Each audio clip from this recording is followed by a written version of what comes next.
संदेश, सत्य को जाने, सत्य पर चलें। गुरुदेव भगवान, मैं आपके चरणों में प्रणाम करता हूँ। आयुष्मान, बैठो। क्या नाम है आपका? प्रभु जी, हमारा नाम राजपाल है। अच्छा, राजपाल। कहाँ से आए हो? प्रभु जी, मैं जिला एटा, तहसील अलीगंज, पोस्ट कैला, ग्राम खैरपुरा से आए। अच्छा ठीक, ग्राम खैरपुरा से। ठीक जी, बताइए कैसा आगमन हुआ आपका? प्रभु जी, कुछ हृदय में ऐसी शंकाएं हैं, उनके लिए जो है हम आए हैं समाधान करने के लिए। अच्छा अच्छा अच्छा, तो ठीक है, बताइए क्या शंका है? कुछ प्रश्न है प्रभु जी। हाँ बताइए। हे संतों में परम शिरोमणि सदगुरुदेव भगवान, आप हमें ये बतावें कि इस माया का स्वामी कौन है, जिसने मानव के चारों तरफ माया लगा दी है। अच्छा अच्छा, यानी माया का स्वामी कौन है? हाँ जी। देखिए, ये जो माया है, माया, महामाया, झीनी माया, तीन प्रकार की मैंने माया बताई। इन तीनों प्रकार की माया का स्वामी जो है भगवान काल निरंजन महाराज हैं और उनकी पत्नी अद्या महामाया। माया से भी पेश नहीं जाती है तो अद्या जो है आलस नींद जमाई भेज देती है, और वो काम, क्रोध, लोभ, मोह, अहंकार, ये चीजें और माया जो है में लिप्त कर देते हैं। जीव को जो है ज्ञान का भान ही नहीं रहता है जो सत्य की ओर आए। हे तत्वों का मर्म बताने वाले सदगुरुदेव भगवान, आप हमें ये बतावें कि क्या भगवान उसका नाम और उस परमेश्वर का नाम एक ही है? अच्छा ठीक ठीक, यानी आपका ये प्रश्न है कि जो भगवान है उनका नाम और परमेश्वर का नाम एक ही है कि अलग अलग है? जी। देखिए, एक तो जैसे भगवान है, जैसे भगवान विष्णु थे, फिर वो त्रेता में राम बने, फिर द्वापर में कृष्ण बने, तो उनके शरीर भी बदले, शरीर के नाम भी अलग अलग हुए। लेकिन जो आंतरिक नाम है जिससे उनकी भक्ति प्राप्त होती है वो एक ही नाम है, और वो नाम जो है उनके अंदर भी है और सारे प्राणियों के अंदर में श्वास श्वास पे रम रहा है। कहते श्वास श्वास पे हरे भजो वृथा श्वास मत खोए, और ना जाने या श्वास को आप न होए न होए। तो कहते श्वासा की कर सुमिरनी कर अजपा को जाप, और ब्रह्म शब्द को परख ले सोहंग आप ही आप। इस शरीर के अंदर जो है वो नाम जो है रमण कर रहा है और स्वतः इसमें हो रहा है, वही भगवान का वास्तविक नाम है। उस नाम को राम ने वशिष्ठ से जाना था, कृष्ण ने दुर्वासा से जाना था, और ब्रह्मा विष्णु महेश ने अपनी माता अद्या महामाया से जाना था।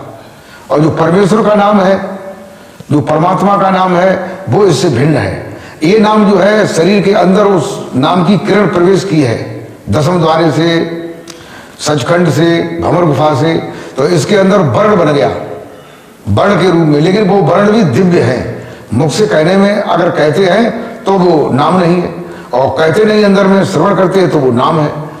ऐसे ही जो ऊपर का जो नाम है, जो परमेश्वर का नाम है, वो वर्णात्मक है, वर्णात्मक नहीं है, वो धुनात्मक है। वर्णात्मक ये नाम है, तो धुनात्मक है, तो इनसे भिन्न है। उससे जो है मोक्ष मुक्ति प्राप्त होती है और इससे मुक्ति प्राप्त होती है। जो चार प्रकार की मुक्तियां बताई जाती हैं, सारूप, सालोक, सकाम और सायुग, और इससे जो है मोक्ष प्राप्त होता है। इससे भी दो मुक्तियां प्राप्त होती हैं, जीवन मुक्त और विधि मुक्त। ये विशिष्ट मुक्तियां हैं। हे ईश्वर का भेद बताने वाले सदगुरुदेव भगवान, आप हमें ये बतावें क्या परमेश्वर जीव के साथ नाम शब्द के साथ ही भेजता है, फिर उसे वो क्यों नहीं जान पाता है? अच्छा अच्छा, यानी जीव के साथ जो है, जो परमेश्वर है, जो सतपुरुष है, वो नाम को भेजते हैं, फिर वो नाम को क्यों नहीं जान पाता? जी, वो इसलिए नहीं जान पाता है, काल निरंजन ने जब ये जीव नीचे आया झांझरी द्वीप में, तो काल निरंजन ने जो है 10 प्राण, 10 इंद्रियां, 4 अंतःकरण, मन, बुद्धि, चित्त, अहं, 5 कोतवाल, काम, क्रोध, लोभ, मोह, अहंकार, इनको लगा दिया है। तो वो इनको टाइम ही नहीं देते हैं, ज्ञान को जाने ही नहीं देते हैं, ऐसे विचारों को करते रहते हैं और माया में, विषय वासनाओं में आबद्ध रखते हैं। इसलिए जो है वो सच्चे ज्ञान को भूला रहता है। और बताइए, और क्या प्रश्न है? हे सहज शब्द में निमग्न रहने वाले सदगुरुदेव भगवान, आप हमें ये बतावें कि क्या परमेश्वर उस नाम शब्द मकरतार या कहिए सहज नियक्षर शब्द की डोरी में बांध देता है, फिर उसे उसकी जानकारी क्यों नहीं हो पाती है? वाह वाह, प्रश्न तुम्हारा बड़ा अच्छा है और बहुत बड़ा है। यानी सत्पुरुष जो है मनुष्य को, जीव को सहज नियच्छर मकरतार शब्द की डोरी में बांध देते हैं, बांध के भेजते हैं, फिर वो संसार में आ जाता है। फिर आकर के जो है उसे उस चीज का ज्ञान क्यों नहीं होता है, क्यों भूल जाता है। तो ये तो मैंने पहले ही बताया कि ये जो है निरंजन साहब की ऐसी माया है। अगर जिस समय सदगुरुदेव जब उस सहज शब्द का ज्ञान कराते हैं, तब हद और बेहद के बीच में काल निरंजन 4 शब्दों को प्रकट कर देते हैं, जिससे उस शब्द को न जान पाए। वो शब्द है, एक तो झिगुरी की आवाज है, एक भौरा की भन्नाई जैसी आवाज है, एक चिड़ियों की चेंचान जैसी आवाज है, और एक रगड़न की आवाज है। इन 4 आवाजों को वो मतलब जो है प्रकट कर देते हैं उसमें, जिसमें पूरे सदगुरुदेव जो है उस मकर तार का नेचर का बोध कराते हैं। तो बहुत टाइम तक जो है उस शब्द की वो परख ही नहीं करने देते। बड़ी मुश्किल से जब सदगुरु की विशेष कृपा होती है, सदगुरुदेव भगवान जो है उपाय बताते हैं, तब जो है उनकी पकड़ में वो शब्द आता है। जी, हे रूहानी शहंशाह नरेश, आप हमें ये बतावें, क्या मनुष्य का पुनर्जन्म होता है कि नहीं? हाँ, मनुष्य का पुनर्जन्म नहीं, मनुष्य फिर मनुष्य बनता है कि नहीं बनता? हाँ जी। देखिए, सनातन धर्म में तो इसका जो है बहुत उल्लेख आए हैं, हमारी भागवत में भी आया है कि जो राजा भरत थे, भागवत में भी आया है कि दूसरे जन्म में फिर जो है वो हिरण के बच्चे से मोह होने के कारण जो है वो हिरण हो गई थी। फिर वो हिरण होने के बाद जो है उसी आश्रम पे रहते थे, अपने पुरह ऋषि के आश्रम पर, पूरे गुरु जी के आश्रम पे। लेकिन हरे पत्ते भी नहीं खाते थे, तोड़ करके पत्ते गिर जाते थे, उन्हें खाते थे।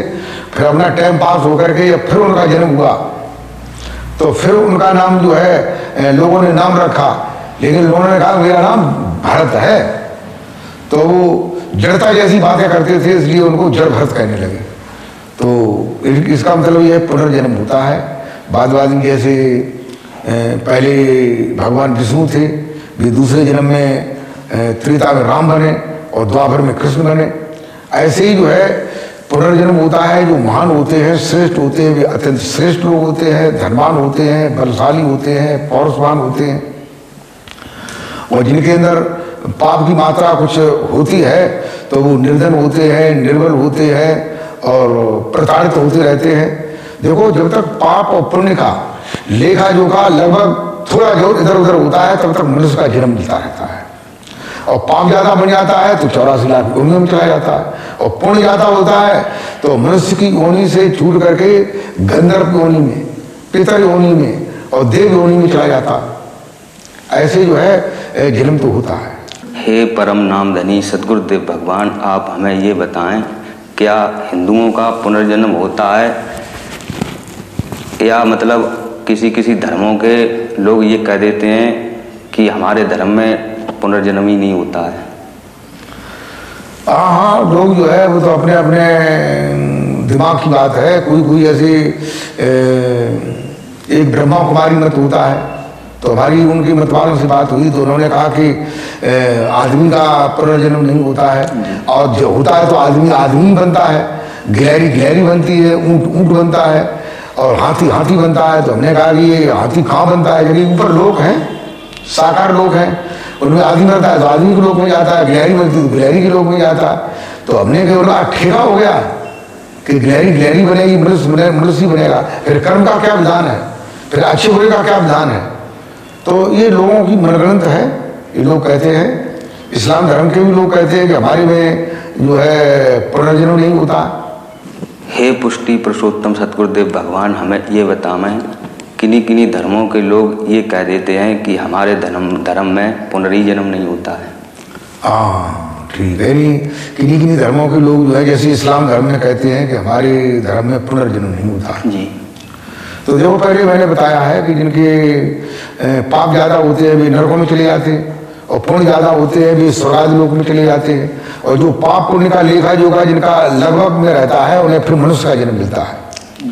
तो ऐसी बात नहीं। अब ये बताइए, जब तुम मांस ज्यादा खाओगे, पाप का भार ज्यादा बढ़ जाएगा, तो मनुष्य जन्म मिलने का अवसर कहाँ मिल सकता है? और फिर तुम गधा सूकर कूकर नरक योनियों में चले गए, तुम कैसे बता पाओगे? कैसे लोग जानेंगे कि इनको पुनर्जन्म हुआ कि नहीं हुआ? क्योंकि ये 84 लाख योनियां हैं। योनि परिवर्तन के बाद जो है जाना जरूर है। देखिए हमारे कासगंज जिले में एक गंज डुंडवारा के पास में अलीपुर दादर नाम का गांव है। वहाँ एक सज्जन थे, मुसलमानों में इस्लाम धर्म के थे, तो उनका नाम था आरिफ। तो आरिफ के लड़के का नाम गोला था। तो किन्हीं कारणों बस जो है उसको उनके घर में बदमाश घुसाए और बदमाशों ने जो है उनकी लूटपाट की और सरिया और डंडे से जो है उनकी बड़ाई की, उसके सिर में मार दिया तो वो बेहोश हो गया और कुछ देर टाइम बाद जो है मर गया। मरने के बाद फिर उसका जन्म हुआ उसी घर में, उसी माँ के गर्भ से। तो फिर उसने बताया, जब वो बोलने लगा तब बताया कि हमारे यहाँ सरिया मार दी, और सरिया के चिन्ह भी उसके बने हुए थे, चिन्ह भी पहले के जन्म के बने हुए थे। तो लोगों ने देखा कि हाँ ये तो गोला ही है। तो फिर धीरे धीरे जो है वो बोलने लगा, फिर उन्हें सारी बातें बताई। फिर लोग जो है उसके घर वाले लोग जो है फिर उससे गोली गोला फिर कहने लगे, तो उसका गोला ही नाम पड़ गया। आज भी इस समय भी जो है इस समय मौजूद है और उसे लोग गोला के नाम से जानते हैं। हे रूहानी बादशाह सदगुरुदेव भगवान, आप हमें ये बताएं कि साधक को साधना करने पर क्या क्या सोपान बनते हैं? हाँ, क्या क्या सोपान है, सीढ़ियाँ जी। तो देखिए इसके 3 सोपान बताए जाते हैं, साधक और सिद्ध और सुजान। साधक वो उसे कहते हैं जो साधना करता है, गुरु जी से दीक्षा लेकर के उस साधन को जानता है, साधना करता है, तो तब तक जो है साधक है वो।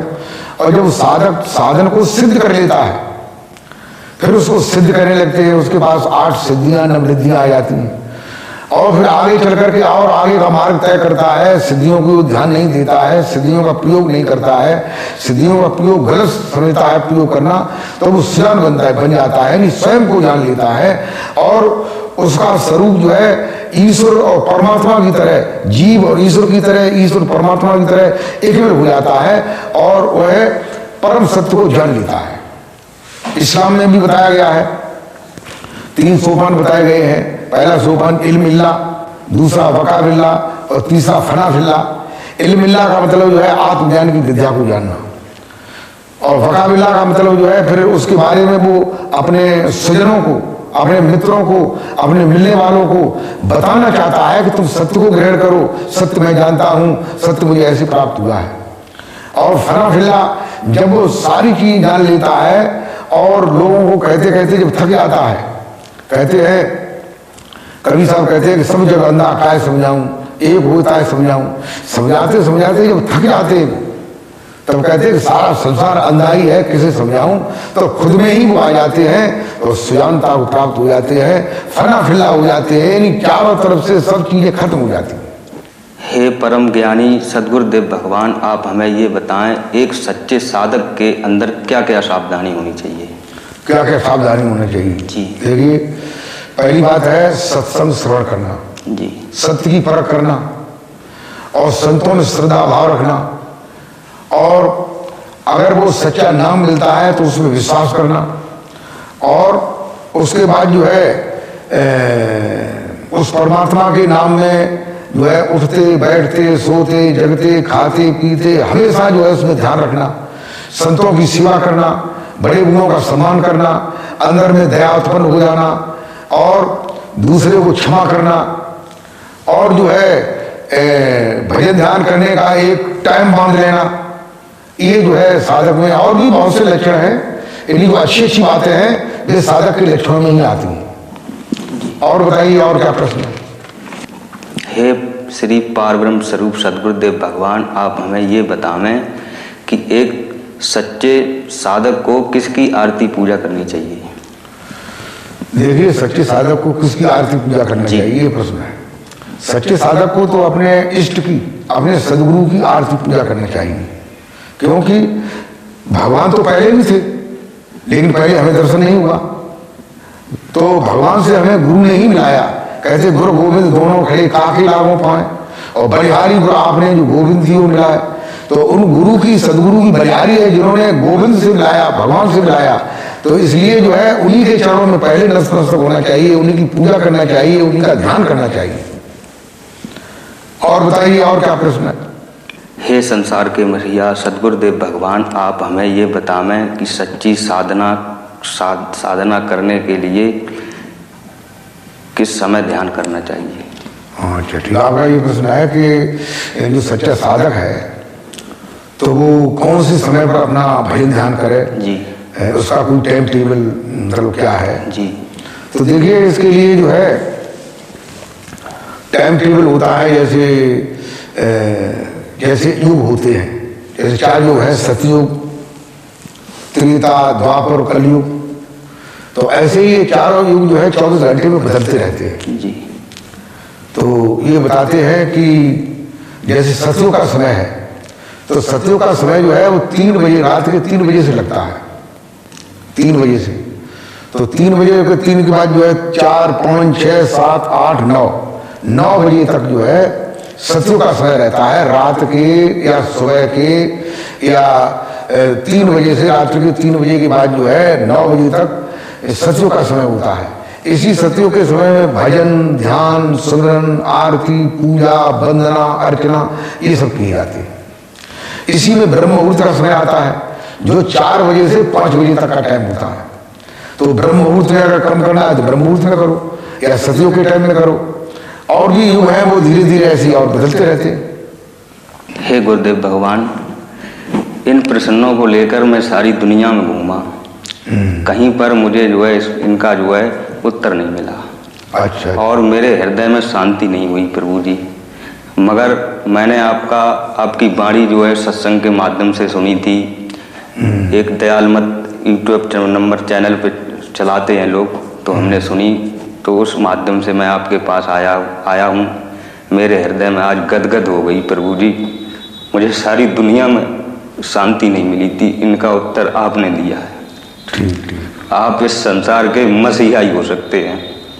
चलो ठीक है, आपके शंकाओं का और समाधान हो ही नहीं सकते हैं प्रभु जी, हैं भी, ये मेरे हृदय में उद्गार हैं। चलो ठीक है। गुरुदेव भगवान, मैं आपके चरण